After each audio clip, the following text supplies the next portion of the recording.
house money and chasing your dreams. DJ B turn the place, everything. Marriage and relationships are not about rings. Trying to raise a family is so insane. He tries to keep politics off the brain. But sitting in the questions, he might just scream. Business and entrepreneurship is his thing. There is society, then there is reality. That's my dad. That's my dad. Welcome. I'm back again. It's your boy, BBT. And you can ask me anything. How y'all doing? How y'all doing? How y'all doing? Tuesday afternoon. I'm sorry, Tuesday evening. I got a few minutes before I got to take the boy to football practice. We got a big week. I am officially defensive coordinator, so I got to get them boys right. So got a few minutes before I jump on that. So I want to jump right into it because a lot to talk about. But anyway, before I do that, if you know anything about me, you're going to know why this video means so much to me. So let me play it really quick.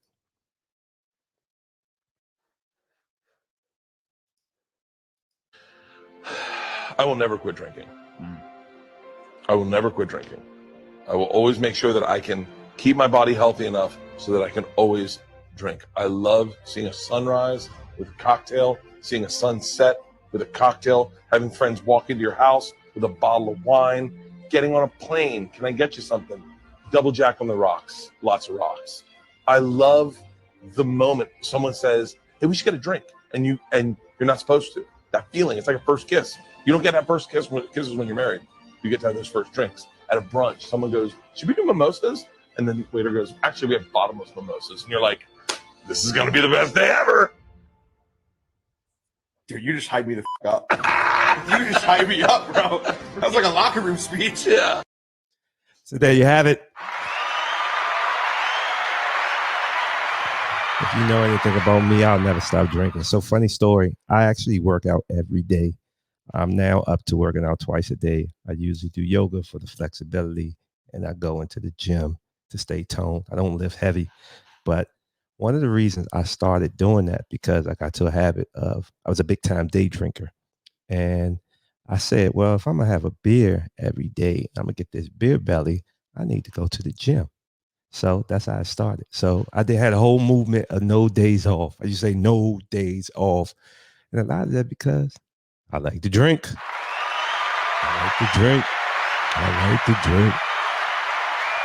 And don't get it twisted. I'm getting a little bit older, so obviously it doesn't hit the same like it used to. I can't recover as much, but it's a passion of mine. Somebody said it sounded a little funny, but I just love like that you meet so many people.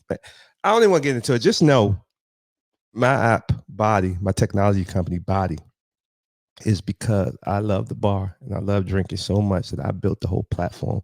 I got hundreds of thousands of dollars tied into a concept that's coming out soon. So that just lets you know how serious I am about this thing. So definitely wanted that. I got that video from my wife sent me that video. So I said, nah, I got to play that. That was too dope. That was too freaking dope. But anyway, let's jump right into some tweets. First tweet, Black Thoughts. By any means, I don't know what his whole name is. I watched Hebrews to Negroes on Amazon. There was nothing anti-Semitic about the film. This is about checking Kyrie and emasculating and humiliating a strong black man in front of the American public. Seems like there is a strong anti-black sentiment in the air. I agree. Next tweet. Just finished, Lady Di. Just finished watching Hebrews to Negroes. Great and accurate documentary. We are the chosen people of Christ from the tribe of Judah. We are the real Jews. I'm not going that deep, but next week, I finally watched the doc. Not one hate doctrine in it. The problem is people don't want the origin stories to surface. Next week, like Dwayne Wade prays for allowing his son to choose to be a girl. Kyrie Irving, Kyrie Irving dragged through the mud for posting a book about our true heritage. So those are the tweets. So yeah, you get the theme. The theme is Hebrews to Negroes. It's picking up steam. I think it's #1. I don't know if Amazon took it down, but people are not only watching the film. Someone like me is reading the book first. I don't even want to see the film because obviously you only got a short amount of time to put the film together, and a lot of things get left out. So I'm going and I'm reading this 36-hour, well, listening to this 36-hour audio book because I want it all. I want all the smoke. I want to understand everything the author is trying to say. And then once I'm finished that, I will watch the film. Before I jump into a little bit of chapter 11, chapter 11 is titled The Awakening of the New African Awakening. I'm sorry. I wanted to play this Kyrie video really quick.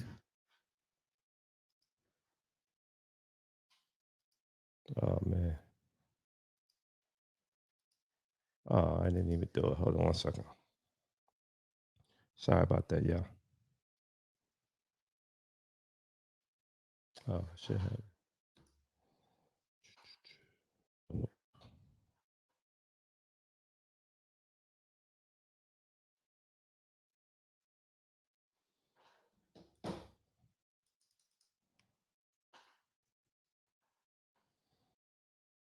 Is it's dying. All right, hold on. Let me rewind it. This is Kyrie, I believe, on his Instagram. And let me let it play, and then you be the judge of what he's trying to say. I'll give you my 2 cents. We go from there. So hold on, let me do this. Let's do this. Now listen to brother Kyrie. Is it's dying. It's dying. Old ways of living, the old ways of doing things. It's not gonna last for too much long. I'm saying this to y'all specifically because it's important that those that understand that are aligned and what's going on around here, that y'all paying attention, because without us making a change right now and shifting our consciousness, our kids they're gonna fall victim to this system too. And the system I'm talking about it's a myriad of objective topics that we follow since we were kids, which is sex, love, relationships, religion, culture, class, finance, entertainment, media, social platforms at this point. Please do not fall victim to these things that are being manipulated and controlled. Please do not. Please do not. We have so many truth tellers out here that are doing the right things. And I could point them out, but you have to have your own level of discernment once you're consciously awakened to what's really going on. And I could go on and on, but look, I have to speak in general topics because it gets too mixy. You know what I'm saying? But I hopped on here specifically to share something with y'all. My generation, the millennial generation, we got to be better. We got to be better. My millennial generation, we got to be better. We know too much of the truth. And sometimes that will put us in places where we're fearful or we have anxiety. And in order to make an impact out here that is generationally sound, where it lasts for not just one generation, but for 7 to 10 to 20 generations now, we have to break free mentally, spiritually, emotionally, physically. You know what I'm saying? It's not easy to do it, but we have people out here that are willing to extend a helping hand and do it, And I went live on this main page because I know that, some people are going to take this as, oh man, this guy's, what is he talking about now? This guy thinks he's, and it's like, it's not even about that. I don't even have energy to give that to give to that today, or any point in my life. But I will tell you this, we got to be better. We have to protect our youth. We have to protect our ways of life. We have to protect the kids that are looking up to us. So my millennial generation, this is a call out to you. No, real talk. So look, I don't know if this was recent. I think it was the way I was presented that this was something recent that Kyrie did. I'm not sure. Please, if it's not, correct me if I'm wrong, but definitely Kyrie is speaking to the younger generation. The crazy thing about a lot of the things that Kyrie is saying is things that I felt for a very long time in terms of the system, in terms of how things have been done, what we were taught.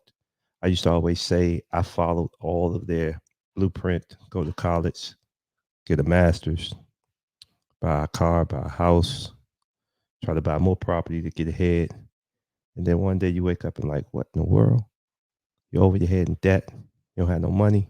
You're not happy. It's like, hold up, I followed your construct. And then you start to explore, you start to read a little bit more, digging a little deeper. And you're like, hold up, we've been lied to about this and this and this and this. And then you start to get into the why. You're like, oh, okay. I get it now. But then you reach this awakening and you're trying to think about the people looking at you with the side eye. Like you're crazy, what you talking about? Because they don't understand that the distractions were put in place from day one. So the only way you'll be able to recognize them and see them is you got to step out and you got to start to challenge and question everything. And the moment you start to do that, you're like, oh, okay, you wake up a little bit. But what's so fascinating about what Kyrie or Ye and other people with such large platforms and more YouTubers and just people across the world and the internet is that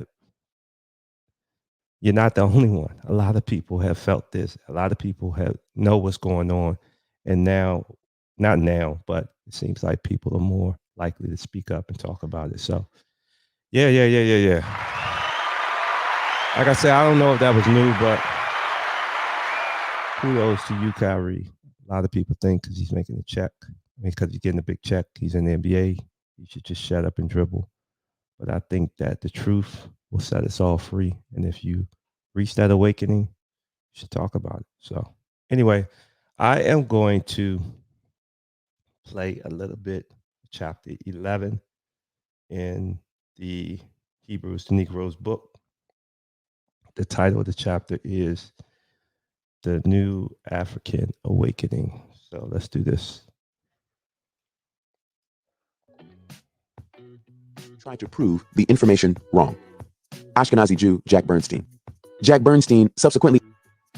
Chapter 11. The New African Awakening. Genesis 9:27. God shall enlarge Japheth, and he shall dwell in the tents, land of Shem, and Canaan shall be his servant. The curse of Canaan has always been used to justify the punishment and enslavement of blacks. It has also been linked to the reason why people of African descent have brown/black skin.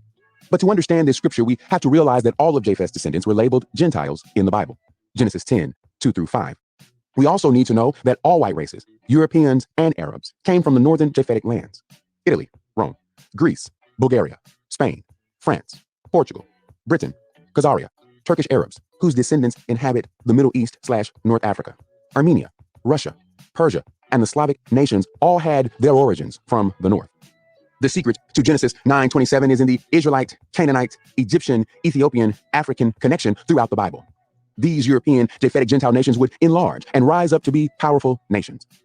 The Roman, Greek, Spanish, Portuguese, French, British, Persian, and Arabic empires all dominated over other lands. These lands were usually south of their lands and were predominantly brown-skinned nations. The displacement of the original peoples in these lands usually were further south, to the east or to the west. India, Africa, Israel, the Middle East, the Greater Antilles, Lesser Antilles, and the Americas all experienced colonization from these powerful empires. Many of these conquered and colonized lands were the lands that the Israelites, Shem, settled in. Many of the Israelites scattered into Arabia and Africa. The Turkish Arab/Turkish Ottoman Islamic Empire took over North Africa, India, Palestine, Shem/Ham, Jerusalem/Judea, Shem/Ham, and the Middle East, Shem/Ham, including Arabia, Shem/Ham, in the early years of Islam's first beginnings in 600 AD. The Latin European Roman Catholic Church would take back Jerusalem/Judea, Shem/Ham, under the First Crusade in 1099 AD. The Muslim Arabs would control Palestine for centuries before the British would control it from 1918 to 1948 under the British Mandate of Palestine. This area, called British Mandatory Palestine, included the land of modern-day Palestine and Israel.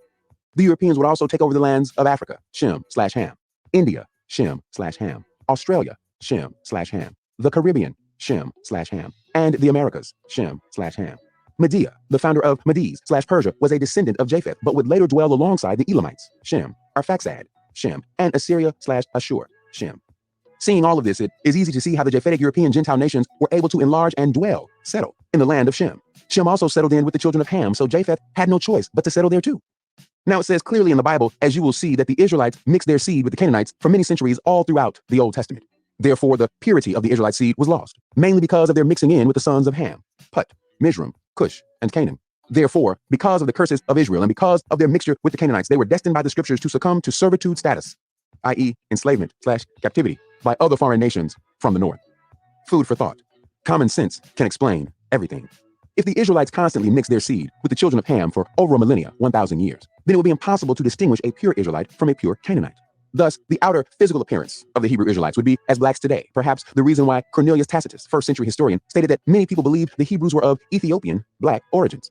These theories can be tested by putting random black people from different countries: North America, Brazil, Kenya, Ethiopia, Cameroon, Ghana, Nigeria, South Africa, Liberia, Suriname, French Guiana, Antigua, Trinidad, Grenada, Cuba, Bahamas, Jamaica, Haiti, Dominican Republic, Eritrea, India, the Andaman Islands, Iraq, Southern Arabia, Indonesia, Australia, Yemen, etc., and being able to pick who is from where. It's not possible. The European Jews, Ashkenazi and Sephardic, descendants of Japheth, have physical features that resemble the peoples in the Gentile lands of the north. These features range from dark features, black hair, dark eyes, from the Turkish lands, and light features, brown, blonde, red hair, blue, green eyes, from the Germanic, Celtic, Slavic, and Finnish lands. You will see this simply by visiting Israel and America. This is why the Ashkenazi Jews speak Yiddish, a Germanic, Slavic, Turkish form of modern Hebrew, and the Sephardic Jews speak Ladino, which is a mixture of medieval Castilian Spanish with modern Hebrew. Each language is not original Hebrew. It is adopted Hebrew fused into their original language. Remember, just because one speaks and writes Hebrew, it does not make them a Hebrew Israelite. Anybody can learn to write and speak modern Hebrew. If Africans adopted Judaism and learned Hebrew centuries ago before the slave trade, 1400s, people today would be calling all blacks God's chosen people. We do not speak Hebrew because it was prophesied that the black Hebrew Israelites would lose their heritage. Deuteronomy 32:26. I said, I would scatter them, Israelites, into the corners of the earth, and I would make the remembrance of them to cease among men. Psalms 83:4. They have said, come, and let us cut them off from being a nation, that the name of Israel may be no more in remembrance. Jeremiah 17:4. And thou, even thyself, shalt discontinue from thine heritage that I gave thee, and I will cause thee to serve thine enemies in the land which thou knowest not. For ye have kindled a fire in mine anger, which shall burn forever. Heritage is anything that has been passed down from preceding generations or handed down by tradition. This includes a people's food, dress, religion, language, and alphabet. If one's heritage and culture is never lost, then the language should stay the same, even if in migration or immigration to different countries. The English, French, Arabic, and Spanish language have not changed despite their movement across the world by colonization. In the same sense, the Hebrew language should not change if you move from one area to another. If the Ashkenazi Jews never lost their heritage, but simply left Israel and settled in Europe prior to 1948, then the Hebrew language should remain the same despite living with other races of people. It should not be a mixture of different languages. The language of Igbo Nigerians and Muslim Arabs has not changed since immigrating to Europe or America. For this reason, the heritage of black people lies deeper than the continent called Africa. Before the continent of Ham was called Africa, it was called something else, and the people living within it were not called Africans. They were different tribes or kingdoms descended from the sons of Ham and the black Hebrew Israelites. Fact: the ancient name of Africa was Alkebulan, meaning mother of mankind or Garden of Eden. This name was used by the Moors, Nubians, Numidians, ancient Libya/Algeria, Carthaginians, Tunisia, and Ethiopians. The name Africa was used later. Many say originated from the Greeks and Romans. After European colonization, the natives of Africa and America were given new names: Negroes or Indians, Amerindians/Native Americans. This was a way to classify them and try to erase their original heritage. The forgotten Arab slave trade and the European slave trade of brown-skinned peoples. Slavery has contributed significantly to the presence of Afro-Negro people all around the world, from North America, Central America, South America, the Caribbean, all the way to India and beyond.